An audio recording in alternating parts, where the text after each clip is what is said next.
नमस्कार मित्रांनो, स्पर्धा परीक्षा मराठी चॅनलमध्ये आपले स्वागत आहे. जून महिन्यामधले चालू घडामोडीचा हा आपला दुसरा व्हिडिओ आहे. यापूर्वीच्या सगळ्या व्हिडिओच्या लिंक खाली डिस्क्रिप्शन बॉक्समध्ये दिलेले आहे. त्यावर क्लिक करून तुम्ही यापूर्वीचे सगळे व्हिडिओज पाहू शकता. व्हिडिओ आवडले तर व्हिडिओ लाईक करा. चॅनल आतापर्यंत सबस्क्राईब केलं नसेल चॅनल सबस्क्राईब करा. आता आपण व्हिडिओ सुरू करूयात. आजचा आपला पहिला प्रश्न आहे, RBIचा सध्याचा रेपो रेट दर्शवणारा पर्याय निवडा. याचं बरोबर उत्तर आहे पर्याय क्रमांक 2, 5.50%. भारतीय रिझर्व्ह बँक किंवा RBIच्या वित्तीय धोरण समितीची बैठक नुकतीच जून 2025मध्ये संपन्न झालेली आहे आणि ही परिषद RBIचे गव्हर्नर संजय मल्होत्रा यांच्या अध्यक्षतेखाली संपन्न झालेली आहे. आणि यामध्ये RBIने रेपो रेटमध्ये 0.50 किंवा 0.50% एवढी कपात केलेली आहे. यामुळे नवीन रेपो रेट झालेला आहे 5.50%. सलग तिसऱ्यांदा किंवा लागोपाठ तिसऱ्यांदा RBIने रेपो रेटमध्ये कपात केलेली आहे. यापूर्वी फेब्रुवारी 2025मध्ये 0.25% आणि एप्रिल 2025मध्ये 0.25% कपात केली होती आणि आता पुन्हा जून 2025मध्ये 0.50% कपात केल्यामुळे RBIचा रेपो रेट झालेला आहे 5.50%. इथे RBIचा उल्लेख आलेला आहे.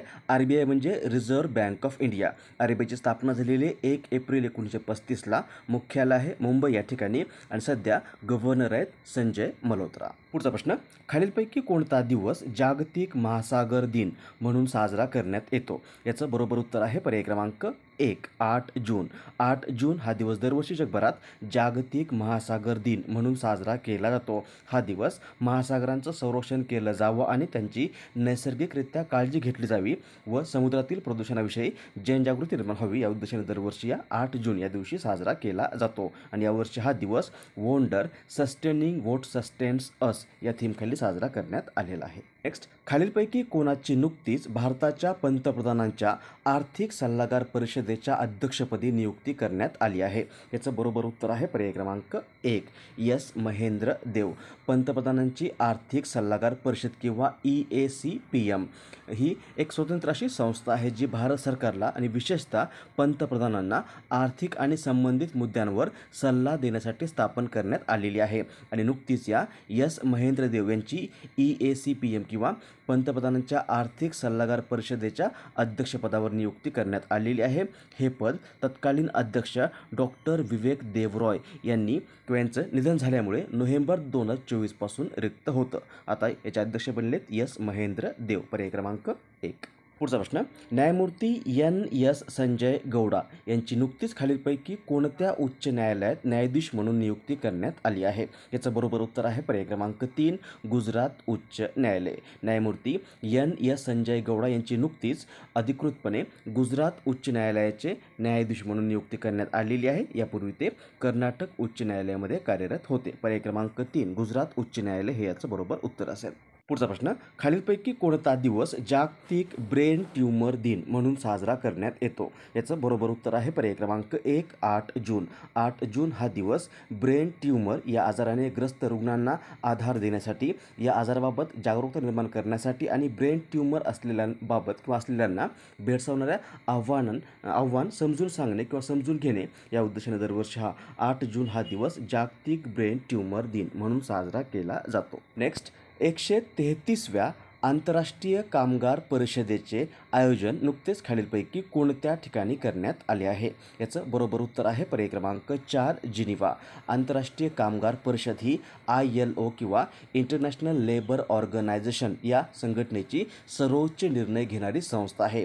आंतरराष्ट्रीय कामगार संघटना किंवा ILO इंटरनॅशनल लेबर ऑर्गनायझेशन याची स्थापना झालेली 11 एप्रिल 1919 या दिवशी. मुख्यालय आहे जिनिव्हा, स्वित्झर्लंड या ठिकाणी आणि सध्या या ILOचे अध्यक्ष आहेत गिल्बर्ट हंगबो. आणि या आंतरराष्ट्रीय कामगार परिषद जी ILOची निर्णय घेणारी सर्वोच्च संस्था आहे, या संस्थेची परिषद जी आहे ते नुकतीच 2 ते 13 जून 2023 या कालावधीमध्ये स्वित्झर्लंडमध्ये जिनिव्हा या ठिकाणी करण्यात आलेली आहे. या परिषदेमध्ये ILOचे 187 सदस्य देशातील प्रतिनिधी सहभागी झाले होते आणि यामध्ये जागतिक कामगार मानके आणि सामाजिक न्याय यावर चर्चा करण्यात आलेली आहे. त्यामुळे पर्याय क्रमांक 4, जिनिव्हा, स्वित्झर्लंड हे याचं बरोबर उत्तर असेल. नेक्स्ट, डॉक्टर जब्बार पटेल यांना यांना नुकताच कोणता पुरस्कार जाहीर करण्यात आला आहे? याचं बरोबर उत्तर आहे पर्याय क्रमांक 1, राजर्षी शाहू पुरस्कार. राजर्षी शाहू पुरस्कार हा पुरस्कार राजर्षी शाहू महाराजांच्या 151व्या जयंतीनिमित्त 1984 पासून सुरू करण्यात आलेला आहे आणि हा पुरस्कार समाज प्रबोधन, समाजसेवा, साहित्य, कला, संस्कृती, संगीत, शिक्षण आणि क्रीडा या क्षेत्रामध्ये उल्लेखनीय योगदान देणाऱ्या व्यक्तीला दरवर्षी दिला जातो. या पुरस्काराअंतर्गत 1 लाख रुपये रोख रक्कम, एक स्मृतिचिन्ह आणि एक मानपत्र दिलं जातं आणि 2025 हा पुरस्कार डॉक्टर जब्बार पटेल यांना दिलेला आहे किंवा यांना जाहीर झालेला आहे.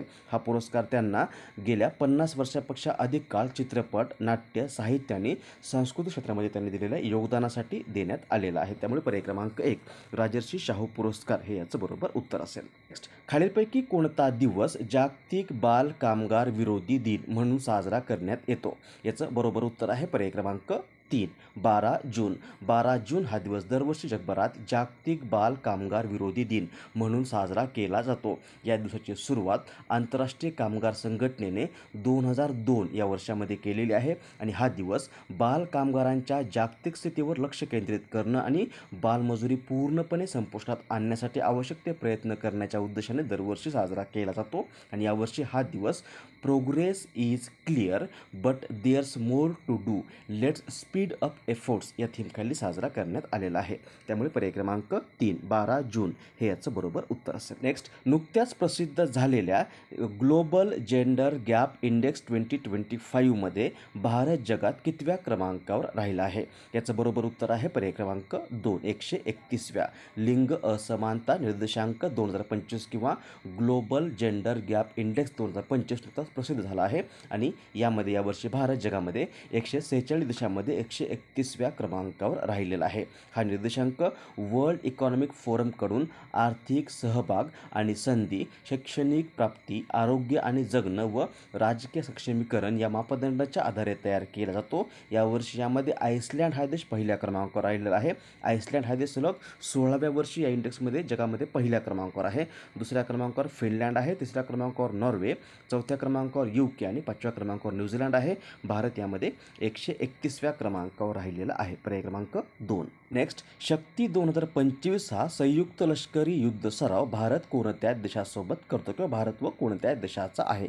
याचं बरोबर उत्तर आहे पर्याय क्रमांक 4, फ्रान्स. शक्ती हा भारत व फ्रान्स यांचा संयुक्त लष्करी युद्ध सराव आहे. हा एक द्विवार्षिक युद्ध सराव असून 2025 मध्ये या युद्ध सरावाचं 8वं संस्करण जे आहे ते 18 जून ते 1 एप्रिल 2025 या कालावधीमध्ये फ्रान्समध्ये आयोजित करण्यात येणार आहे आणि हा युद्ध सराव दोन्ही देशांची परस्पर कार्यक्षमता वाढवणे, सर्वोत्तम पद्धती सामायिक करणे आणि द्विपक्षीय संबंध मजबूत करणे या उद्देशाने आयोजित केला जातो. उत्तर असेल पर्याय क्रमांक 4, फ्रान्स. फ्रान्स मॅपमध्ये इथे आहे फ्रान्स, राजधानी आहे पॅरिस, सध्या राष्ट्रपती आहेत इमॅन्युअल मॅक्रॉन आणि चलन आहे युरो. पुढचा प्रश्न, खालीलपैकी कोणता दिवस जागतिक रक्तदाता दिन म्हणून साजरा करण्यात येतो? याचं बरोबर उत्तर आहे पर्याय क्रमांक 4, 14 जून.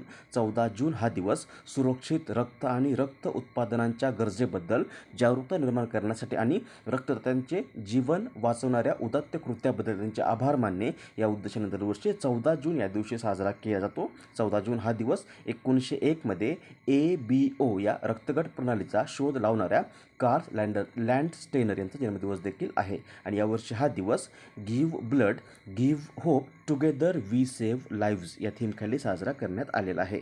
पर्याय क्रमांक 4, 14 जून जागतिक रक्तदाता दिन. नोमॅडिक एलिफंट हा भारत व कोणत्या देशाचा संयुक्त सैन्य अभ्यास आहे किंवा संयुक्त सैन्य सराव आहे? याचं बरोबर उत्तर आहे पर्याय क्रमांक 1, मंगोलिया. नोमॅडिक एलिफंट हा भारत आणि मंगोलिया यांचा संयुक्त सैन्य सराव आहे. 2025 मध्ये या युद्ध सरावाचं आतापर्यंत 17वं संस्करण जे आहे ते मंगोलियामध्ये उलान बतार या ठिकाणी 3 ते 13 जुलै 2025 या कालावधीमध्ये आयोजित करण्यात आलेला आहे. हा देखील एक द्विवार्षिक सराव असून एक सुरुवात 2006 मध्ये झालेली आहे. पर्याय क्रमांक 4, मंगोलिया. नोमॅडिक एलिफंट उत्तर असेल पर्याय क्रमांक 1. नोमॅडिक एलिफंट हा भारत आणि मंगोलिया यांचा संयुक्त सैन्य अभ्यास आहे. मंगोलिया मॅपमध्ये इथे आहे मंगोलिया, राजधानी आहे उलान बतार, सध्या राष्ट्रपती आहेत उखनागिन खुरेलसुख आणि चलन आहे टो ग्रोंग हे याचं चलन आहे. यानंतर लास्ट व्हिडिओमध्ये तुम्हाला विचारलेल्या प्रश्नाचं उत्तर हा होता प्रश्न की खालीलपैकी कोणाची नुकतीच भारतीय वायुसेनेचे नवीन उपप्रमुख म्हणून नियुक्ती करण्यात आली आहे. याचं बरोबर उत्तर आहे पर्याय क्रमांक 2 नर्मदेश्वर तिवारी. नर्मदेश्वर तिवारी हे भारतीय वायुसेनेचे नवीन उपप्रमुख बनलेले असून ते 49वे उपप्रमुख बनलेले आहेत 1 मे 2025 या दिवसापासून. पर्याय क्रमांक 2. त्यानंतर आजचा प्रश्न ज्याचं उत्तर तुम्हाला खाली कमेंट्समध्ये द्यायचं आहे. प्रश्न आहे सध्या चर्चेत असलेला लाहोल स्पिती खालीलपैकी कोणत्या राज्यातील जिल्हा आहे. ऑप्शन्स आहेत जम्मू काश्मीर, हिमाचल प्रदेश, राजस्थान की पंजाब. याचं बरोबर उत्तर तुम्हाला खाली कमेंट्समध्ये द्यायचं आहे.